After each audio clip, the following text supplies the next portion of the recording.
Hello everyone दोस्तों, मैं अरुण शर्मा। आप देख रहे हैं द सोच। दोस्तों, इस वीडियो में बात करने वाले हैं Modi BJP NDA double engine सरकार के बारे में कि भले ही अमेरिका में वो गले मिल के आए हों, पर अमेरिका है जो किसी भी सूरत में सिर्फ मोदी जी का सम्मान कर रहा है और भारतीय नागरिकों को बांध बांध कर हिंदुस्तान फेंके जा रहा है, जिसके चलते उनकी पार्टी की सबसे बड़े चेहरे देखा जाए तो उमा भारती ने अमेरिका को जमकर लताड़ लगाई है और बीजेपी सत्ते में है कि उनके नेता ने ही उनकी पोल खोल कर। दोस्तों, अगर आप चैनल पहली बार हैं, जुड़ सकते हैं सारी वीडियो को देखने। बात करते हैं उमा भारती के बारे में, जो किसी परिचय का मोहताज नहीं और जो बीजेपी की विचारधारा से कई बार अपने विचार अलग रख चुके हैं, जिसके चलते बीजेपी ने उनके सारे पत्ते काट के रख दिए हैं।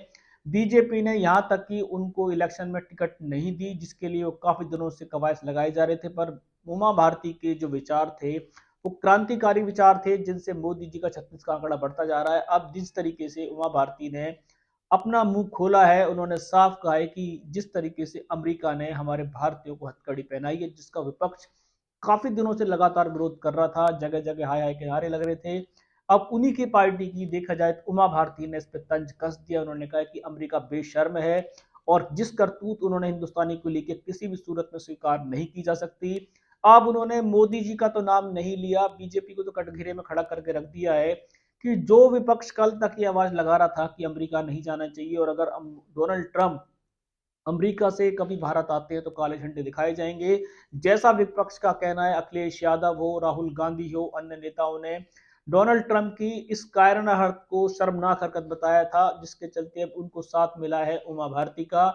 उमा भारती बीजेपी में नाम मात्र की रह गई हैं, क्योंकि उनको पता है कि अब बीजेपी उनको ना तो टिकट देगी, ना बीजेपी की उनके साथ दाल गलती नजर आ रही है। यहाँ तक कि उनको मध्य प्रदेश में कोई बड़ी जिम्मेदारी नहीं दी थी।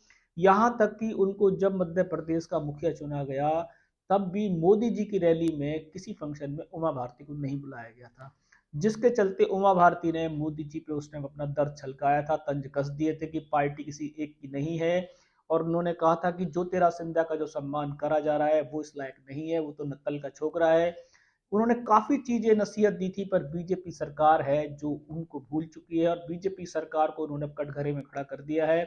मोदी जी की भले ही उनसे गले मिलके मुलाकात रही हो, मोदी जी का सम्मान हो और हिंदुस्तान का अपमान होता रहे, इसके चलते जनता का दिल में बड़ा दर्द है कि मोदी जी जाते हैं तो वो उनको गले लगा रहा है, सोफे पे बिठा रहा है।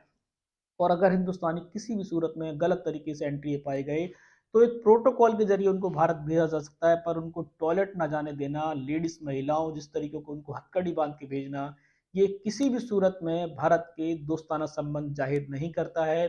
अब उमा भारती का जो बयान है, इससे बीजेपी भौचक्का है और बीजेपी उन पर कोई कार्रवाई तो नहीं कर सकती, क्योंकि वो अब कार्रवाई से परे हैं। उनको ना लोभ है ना लालच है। उन्होंने कहा है कि अमेरिका की इस कार्य को सपोर्ट नहीं करेंगी। बीजेपी ने जिस तरीके से मोदी जी की सरकार में डोनाल्ड ट्रंप के कल परसों तक सारी मीडिया पे चर्चे गाए जा रहे थे कि डोनाल्ड ट्रंप ने ये किया, मोदी जी का सम्मान किया, और मोदी जी का हिंदुस्तान जैसे प्लेन आया, पीछे पीछे उन्होंने एक हथकड़ी भरा प्लेन फिर दोबारा पंजाब में उतार दिया है। अब उमा भारती के सियासी तंज से विपक्ष को सहारा मिला है और मोदी गवर्नमेंट के बहुत चक्के उड़ गए हैं, और वो उमा भारती पे क्या कार्रवाई करेंगे ये उनकी अंदरूनी बात है। पर इस कारण हरकत को बीजेपी का सपोर्ट पहली बार मिला है, भले ही मोदी सरकार चाहे या ना चाहे। और जिस तरीके के भारतीयों को अपमान हो रहा है, इस पे मोदी सरकार अपनी गाल बजाती नजर आ रही है। कोई भी सटीक वीडियो होगा समय से पहले बताएंगे। अगर आप चैनल पर नहीं जुड़े हैं, जुड़ सकते हैं। आने वाली सभी मैं अरुण शर्मा मिलूंगा नई सोच के साथ। अपना ध्यान रखें।